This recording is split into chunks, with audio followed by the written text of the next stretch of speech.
So hello everyone. This is the it's a plenary session entirely devoted to North American grid integration, a subject that is extremely important, as you might know, to our energy transition. It's quite often a subject that we don't discuss enough, although we must take into account that our neighbors, geographic neighbors, have strong needs to attain their own climate goals. So yes, Quebec might be in advance, but as we are approaching 2030, 2040, 2050, we'll see emerging needs and growing needs in jurisdictions such as New York, Massachusetts, and Ontario.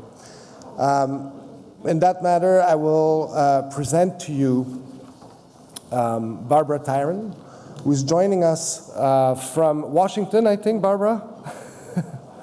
And it's a pleasure to have you with us. And I will just read your bio quickly, and then we'll go with your presentation.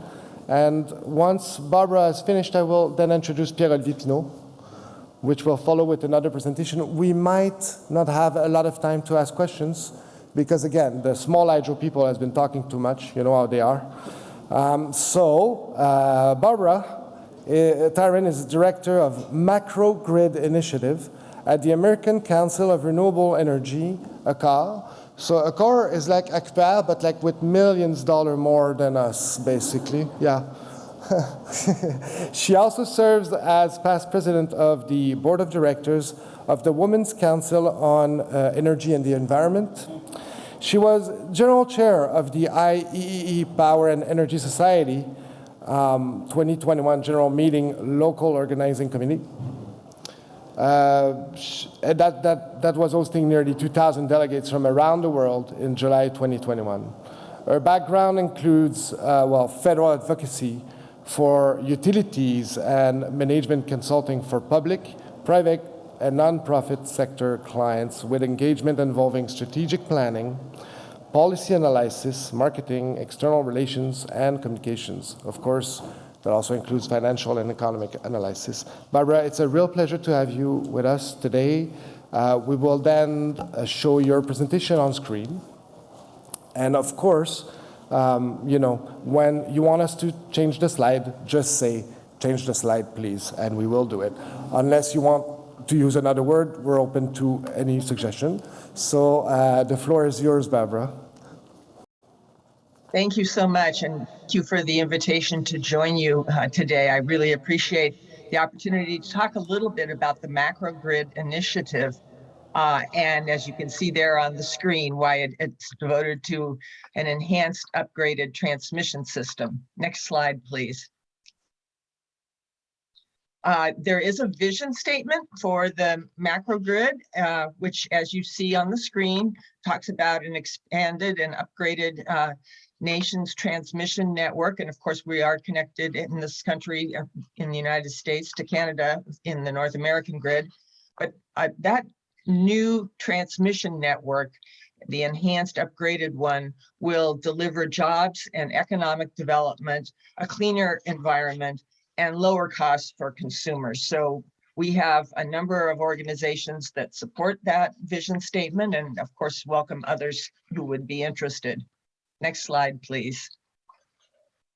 The Macro Grid Initiative is actually operated in partnership by AQPER, as was noted, and also Americans for a Clean Energy Grid.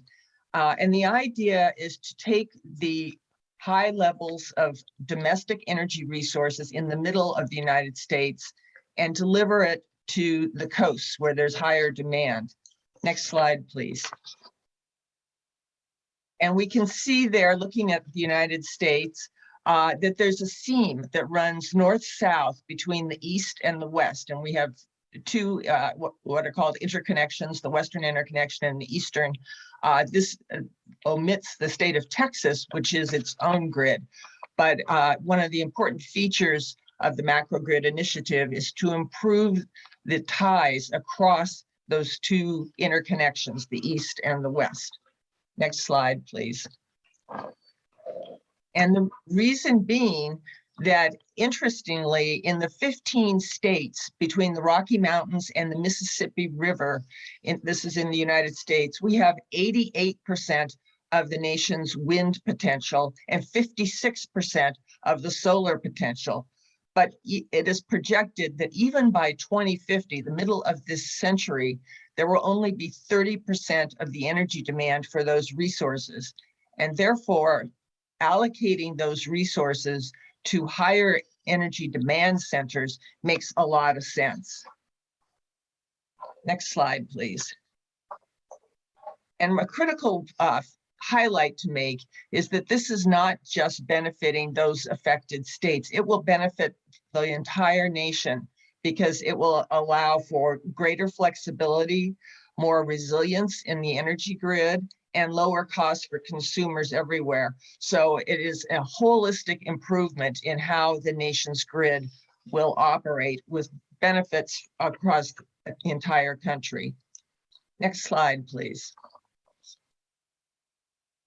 So as talked about, if we could have an interregional transfer capacity, in other words, be able to move power from the eastern to the western and from the western to the eastern interconnect, this would save enormous amounts of money.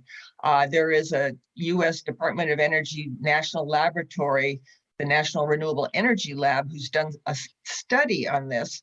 And so I quote their analysis, which is that it would result in billions of dollars of savings and could translate into a very high return, projected to be $2.50 for every dollar invested. So enormous savings by being able to establish more interaction between those two interconnections. Next slide, please. What you may be curious to know what the macro grid initiative does. What are the daily tasks associated with promoting an enhanced upgraded grid? And we meet with Congress, both in terms of briefings, public briefings, but also individual one-on-one members with key congressional offices and the staff that work in those offices to talk about the benefits of transmission systems.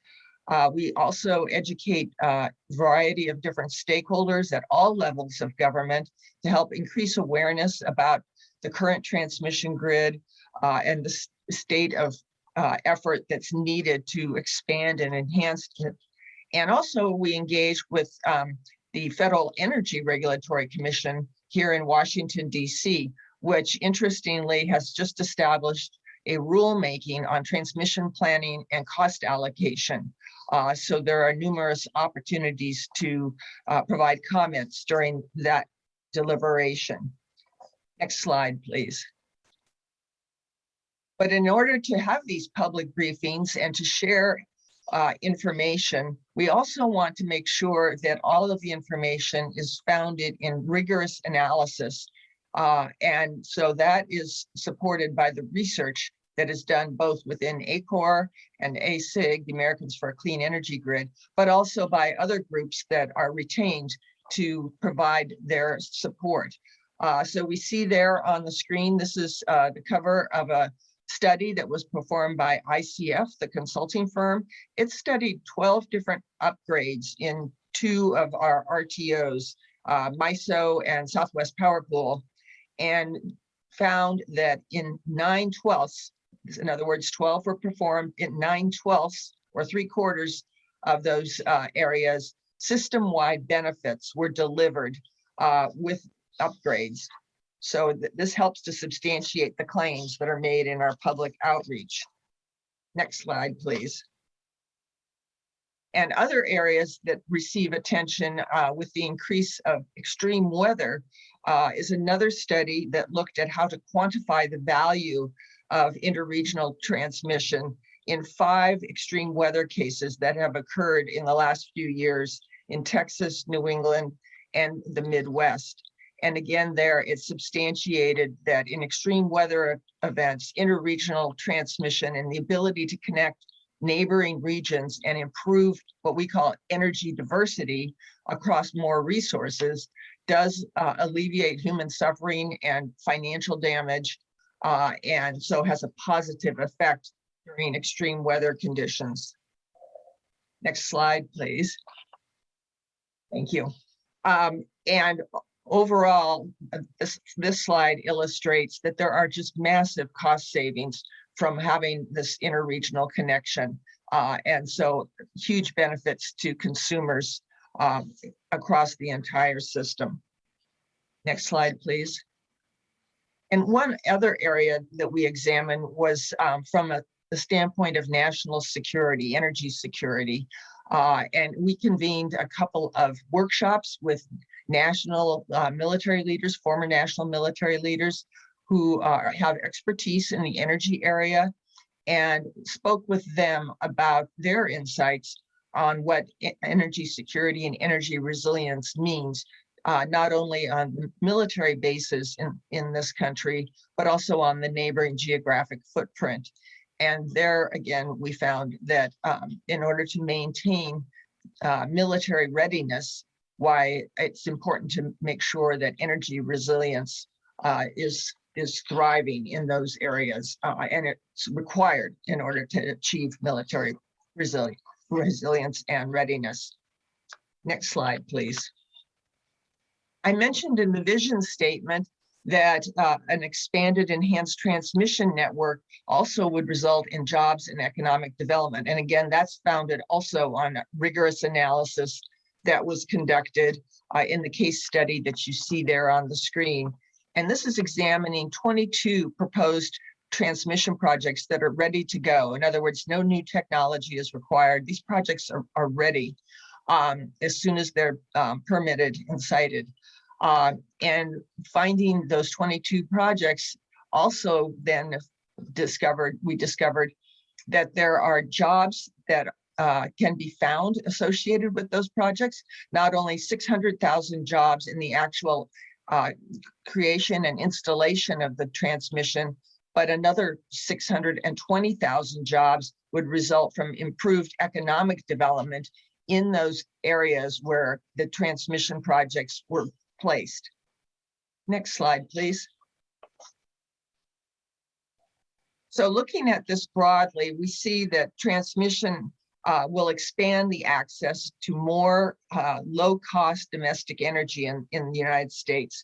And this is a relatively new area of exploration. And there are a number of stakeholders who are actively participating in this discussion, which makes it so important for the educational outreach that I described at the outset. It's wonderful to have all these stakeholders involved, but it does require a lot of time and outreach to be able to connect with them and help talk about the benefits of transmission and respectfully listen to their concerns and viewpoints as well. Next slide, please. So you can see there in this map that includes not only the United States, but Canada, there are numerous areas where we can expand our transmission network across the North American grid. And this is all excellent opportunities for the Macrogrid Initiative, and we're supporting these efforts tremendously and look forward, of course, to working together with all of you in Quebec and across Canada on that. Next slide, please. As I mentioned with our vision statement, we have a number of supporters, very diverse, as you can see there on the screen. Currently, there are 32 supporters of that vision statement that opened my presentation today. And certainly, if anybody would like more information around all of this, I encourage you to go to the Macrogrid Initiative website or feel free to contact me. Next slide, please. Thank you. And that's where my contact information is, and that's where you can find the Macrogrid Initiative website. Thank you so much for the opportunity to talk a little bit today about the Macrogrid Initiative. Well, thank you, Barbara. I hope you can hear me well. I can. Well, it was of course a fascinating presentation, and I was, I noticed the citation from Mr. Wood at the end, saying like we learn this during that blackout, and I'm sure that there's been a lot of learning since Texas blackout as well. Of course, I think a lot of people in the room noticed those lines that were, going from Quebec to important exportation market in New England and New York. As you know, it's a big discussion up here, and the next person that will come and talk about this issue is very known here in Quebec and has been talking about this issue as well. And he's going to be totally in line with what you just described, basically, but at a more regional level, the Northeast. So allow me to present you Pierre-Olivier Pinault. As you all know probably, he's a professor at the Department of Decision Sciences of HEC Montréal. He holds the chair in energy sector management since December 2013. He's an energy policy and management specialist with a focus on electric reforms. He has published many papers on the energy sector, among which the État de l'énergie that we read every year, Pierre-Olivier, and we hope it's going to be there for many years. Most of them exploring the links between the energy and some aspects of sustainable development.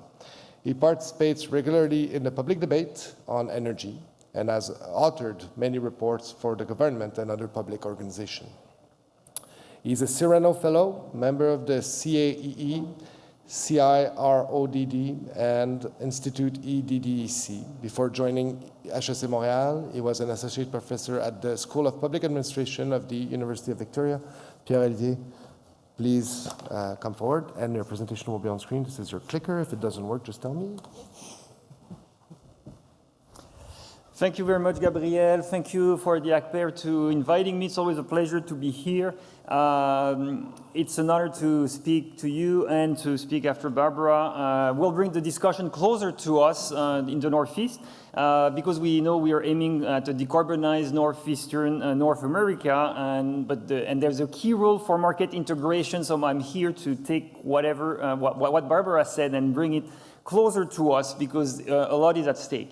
So I'll just say I'll have a few slides on the context, then talk about integration and cooperation, which is the missing link of decarbonization, and then I'll show you some numbers on the gains we can make out of integration. And then you will have time, I guess, for a few questions and some discussion. So as you know, we're aiming at a net zero world in 2050. That's an extremely ambitious goal. That's some results from the IEA, the International Energy Agency, when they showed that it's possible to go there. It's possible if we basically do a lot of energy efficiency to reduce our liquid fuels consumption, liquid and gaseous fuel consumption, and if we increase by more than 2 times our electricity use. So we have at the same time to reduce, be more efficient, and electrify. So it's a tall order, and there's a lot to do, especially in high energy consuming countries like Canada and the US. As we seem that we're not really committed to energy efficiency, which I won't talk about today, but we could save us. If we're doing a lot of energy efficiency, that would save us a little bit in terms of adding capacity. But when we look at studies looking at what we would need in terms of capacity in Canada. Here you have the Institut d'Énergie Trottier study, the Canadian Energy Futures study that shows basically that we need to add a lot more electricity capacity across Canada. And you see by 2050, we will almost triple the capacity with, as you see, the blue and yellow being wind and solar. These additions are huge. Only in Quebec, if we take the last strategic plan by Hydro-Québec, they are mentioning 100 terawatt-hour of additional energy by 2050. That is more than 30,000 megawatt of wind in the next 30 years. So it would be 10,000 megawatt at least every decade by 2050. So we should not improvise these things, especially since we need a lot. And if we look at the US, the same kind of results, and I won't go into the details, but that's a Princeton study for net zero United States study, and you see if the US wants to decarbonize, they need a lot more wind and solar. And it's not just, a little bit more, it's double, triple what they have now. On every scenario, reaching decarbonization, it's a lot more. The good thing about the Northeast, I'm coming closer to the Northeast, is that there is a huge commitment in these states, in the Northeast, our neighboring states to Quebec, in decarbonization. So sometimes we think the Americans are not so committed to fighting climate change, but we're lucky because, as you can see in the Northeast, they have strong commitments toward decarbonization. So you see all the states with colors. These are the states which have some reduction and reporting requirements. So they have state mandate to reduce greenhouse gases, and they also have market-based policies to cap emissions. In the Northeast, it's a power sector cap. It's a hard cap, like we have in Quebec and California, to reduce emissions in the power sector. And these caps are no jokes. They are going down every year, and they're really creating a real hard constraint on emissions. So in a way, Quebec is really lucky to have these neighbors that have huge commitments toward decarbonization.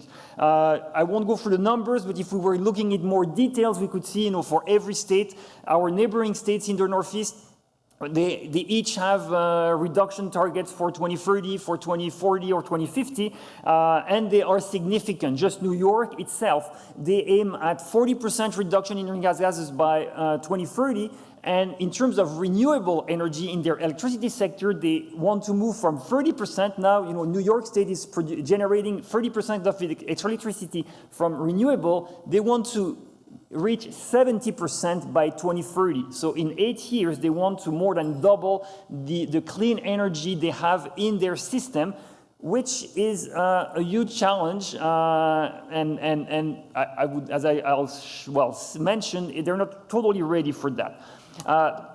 Part of the advantages of trading that Barbara mentioned is that you can bring the energy when it's produced to when it's needed, but there is also a competitive advantage that Quebec has, and then you can see here many of these, so I won't go through all the details, but what can be seen here is that we have a very low carbon intensity per kilowatt hour in Quebec. So it's already extremely low, less than 1 gram per kilowatt hour. In the US, in New York, it's more than, it's close to 200 gram per kilowatt hour. So they have like a carbon intensity 200 times higher than our.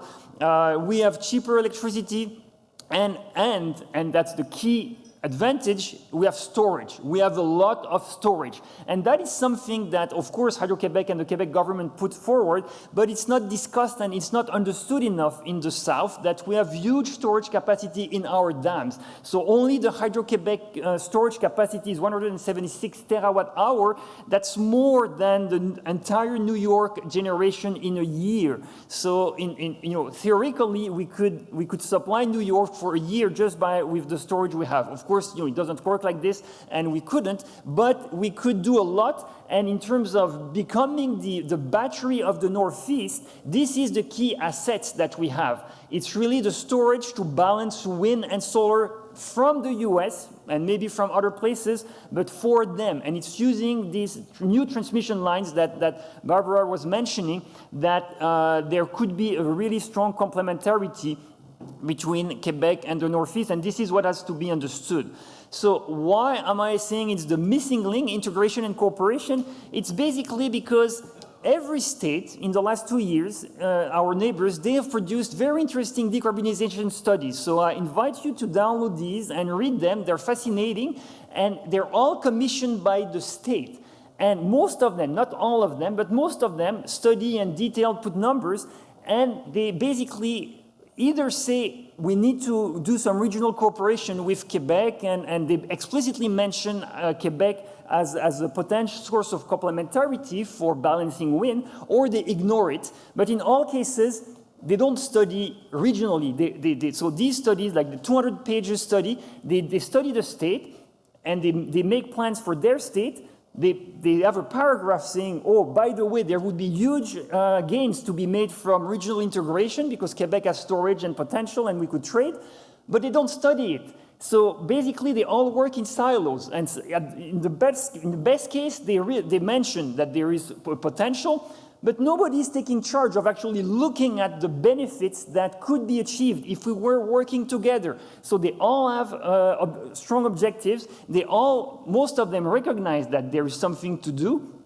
Nobody is actually doing the work of looking what can the region do if we were collaborating. So this is kind of puzzling, and as I'm using and then also NREL is doing this kind of large study, and then Barbara mentioned some of the studies, and they've been doing a North American renewable integration study. So what is and that shows, illustrates very well the paradox of the situation. NREL was commissioned to do a North American integration study, but then when comes the time to report their findings, they do one report for Canada, one report for the US, and they forgot the report for Mexico. But you know, so that's how we think, you know, we need to integrate for North America, but when we report to governments, we only report for Canadian government, so that, you know, the American government doesn't see or doesn't read the Canadian report because it's not theirs. But it should be one single report, but they've done like 2 reports. So that illustrates how we plan. We try to plan, you know, globally, but then we end up, you know, doing things locally. So I was frustrated by that, and I saw that, you know, the Northeast is actually a region, very important region in terms of reliability, coordination. It's the NPCC, the Northeast Power Coordinating Council, and that's a region. So that's the region, I think, that makes a lot of sense, because, as you know, well, it's first, a region, from a Quebec perspective, is the region where we do most of our trade. And for New York and New England, you know, the Northeast is their trading partners. When we look at the transmission network in that region, you know, it's like a big loop. It goes around, but it's not really north-south. Well, it is north-south in Quebec, but, you know, there are transmission links to down to New York and New England, but not a lot. So it really goes around. And when we look at projects, of course, projects, as Barbara mentioned a few of them, and you see the key projects are the one we really know and hear a lot about, you know, the Champlain and Sun Power Express, the Northern Pass that was, you know, now been cancelled, and the New England Clean Energy Project that may go on. But these are the key projects. But again, when they're planned, these projects, they're planned in silos. They are not planned in a big overall plan. Are these projects the best one? They are good projects, but are they the best one for the long term? We will need more than these corridors if we really want to trade. And so that's why basically I decided with some colleagues to look at the gains from integration and to publish a few papers. So here you can download all of these from our website. So if you need, I can send them to you if you're interested. And then I'll present some results. What are the gains from integration? Because this has to be understood and publicized much more, because Barbara mentioned these gains. We need to realize that integration will bring a lot of benefits. So not an easy read, but here you have different graphs. And look, when you go from left to right, you decarbonize more and more. So from 50% decarbonization in the power sector, you can decarbonize to 100%. Of course, the goal is to decarbonize to 100%. So we want to be on the far right of this graph. And the yearly cost is what you see on the vertical axis. And as you can see, the more you go to the right, the higher the curve and the higher the cost. So decarbonizing at 100% will cost a lot. Now, on which curve will we be? Will we be on the no trade curve, on the no new transmission line curve, or on the optimal transmission curve? And as you can see, if we are on the optimal transmission curve, the higher the cost isn't, you know, it's increasing, but not that much. That means from the no new transmission to the optimal transmission, that means we need more transmission to actually make this work, and the gains from integration benefit everyone. And those who don't like transmission, because some people, you know, oppose transmission project, we could tell them, you don't like transmission? Okay, we can even cut these interties and have no transmission. And then we would jump on the no trade curve, and we could try to decarbonize, and then the cost would more than double. So that's, you know, an argument by the absurd. You know, it would be absurd to cut the transmission lines, but those who oppose transmission line, we could tell them, you oppose them, so let's cut them, and then, you know, the cost will just be unbearable for everyone. So we need more transmission, that's for sure. And we need just not a little bit more transmission, we need a lot more transmission. And this graph, I won't go into the details, and the two graphs are almost the same.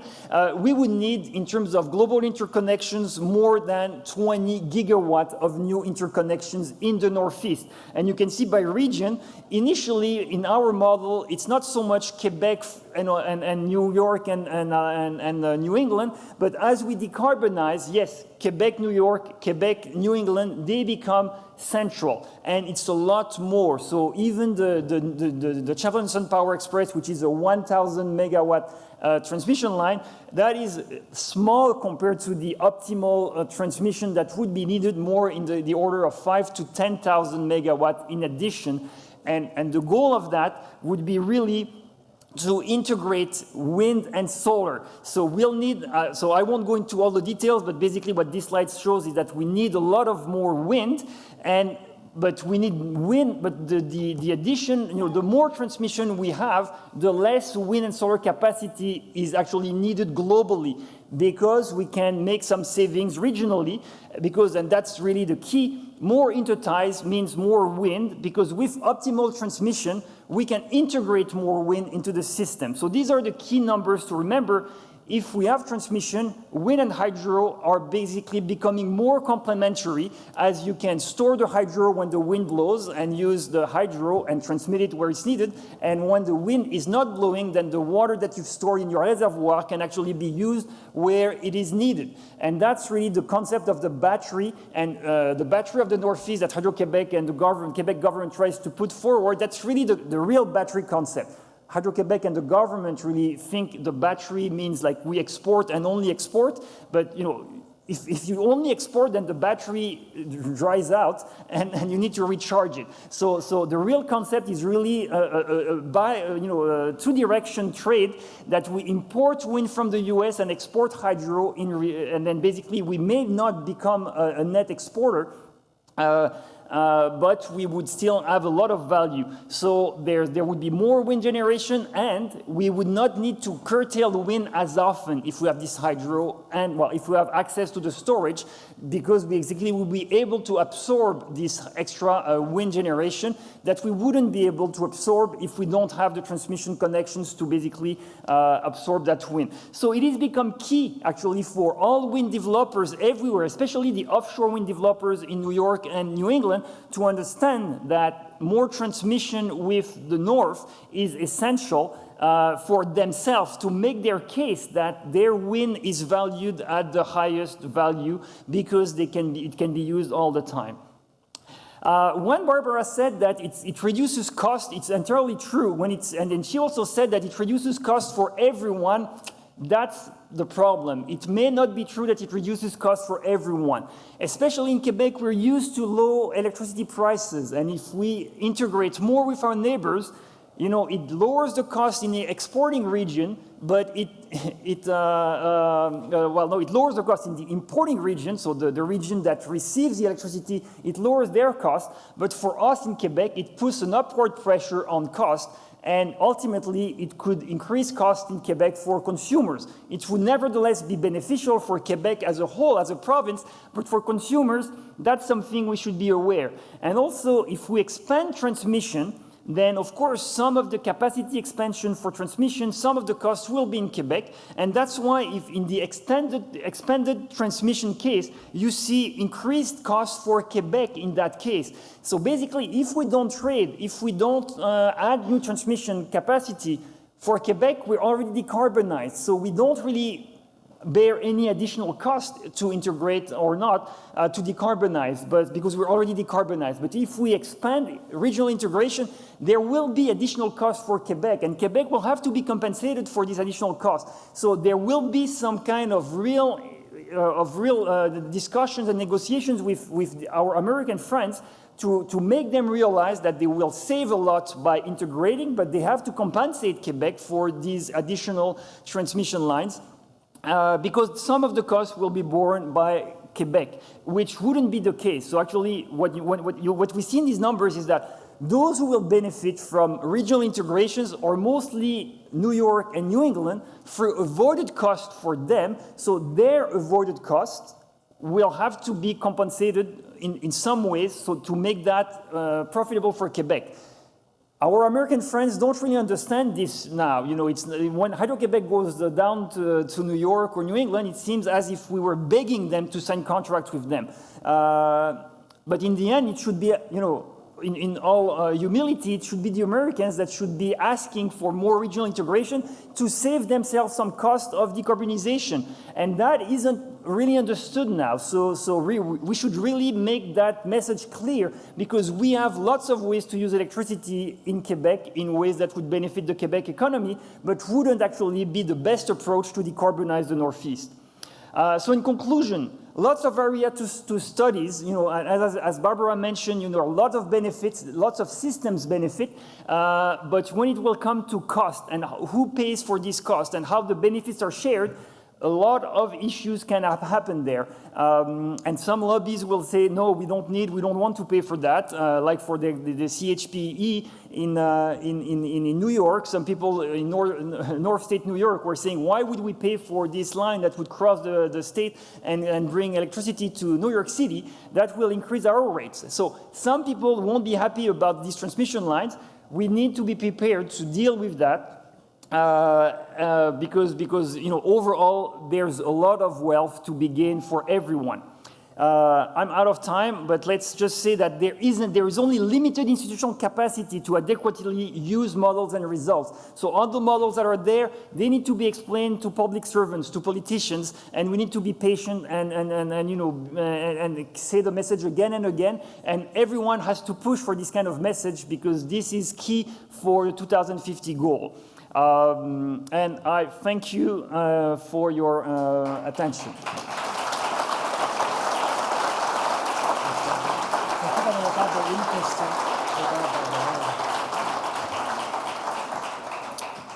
Welcome back, Barbara. Welcome back, everyone. Because we will be hosting, politicians in about 5 or 10 minutes, and you know how they are always on a hurry and with strict schedule. I would perhaps ask you one question, Barbara, and to provide you also with the opportunity to comment on what you've heard from Pierre-Olivier, and perhaps Pierre-Olivier, you'll be, able to just respond to that. And I'm sorry, we won't open any questions from the public at this stage because we, as you know, politicians. So let's do this. So, Barbara, in order to unlock this large swath of solar, onshore wind, even offshore wind energy, and I think we all understand now that you've presented it and that Pierre-Olivier also explained it, all the advantages of better integrating. And for those who don't understand, I think we all need to read and discuss the Texas situation that happened with that winter storm. But, to unlock these large swaths of solar, onshore wind and offshore wind, what would be your recommendation to collaborate across transmission, developers, renewable energy developers, state and federal regulators, to coordinate their actions, to properly optimize the system? How do you, I know it's a tough question and we don't have much time, but how would you address that?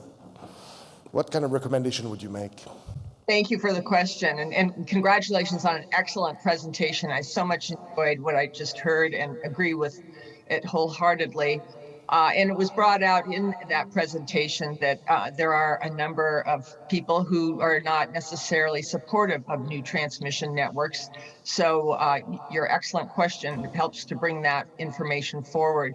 I do think that we need to be talking to everyone, all stakeholders, in a very respectful fashion, but it cannot be conducted through generic emails or news items. It needs to be done on a grassroots level, speaking with individual people about their concerns, and across various communities.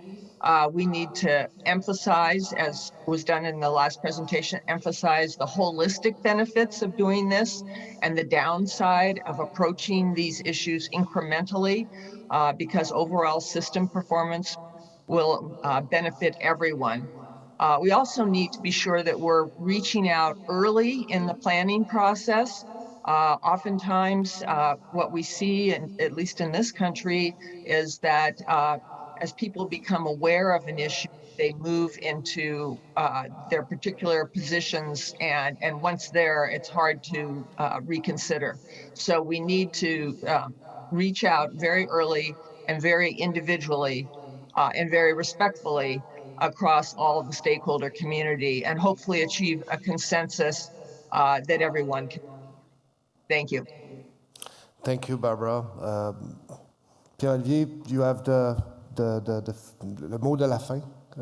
Do you want to take a minute to react on that? And thank you, by the way, Barbara, it was great. I'll just throw out an idea. Okay, the idea is that, for 20 years, more than 20 years, the New England governors and the Eastern Canadian premiers have been meeting every year. The last meeting was online and François Legault wasn't attending that. He was the only premier not attending the meeting. All the governors and all the Atlantic premiers were there. But aside from that, these committees, they have a committee called NICE, the Northeastern International Energy Coordinating Energy, Committee on Energy. It's called NICE, and basically they are meeting on energy issues in the Northeast. For 20 years, they keep saying regional integration is important. They keep saying we need to coordinate trade and have environmental rules that are more harmonized across the Northeast.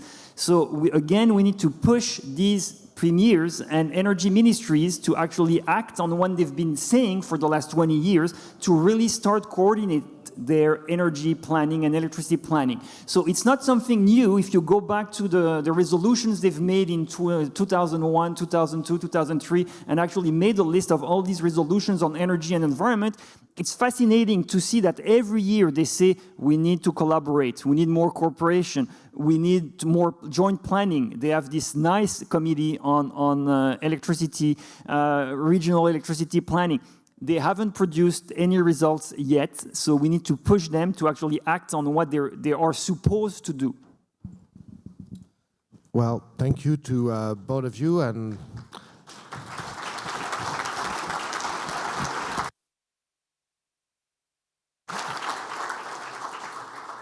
for those of you, well, thank you, Barbara. Thank you for the time you've taken. I know you couldn't fly in because, you have an important meeting to attend in Washington, and with those COVID tests, it was a risk too high to take. I hope we'll be able to have you with us soon enough. And Thank you, Pierre-Olivier, for the time you've taken.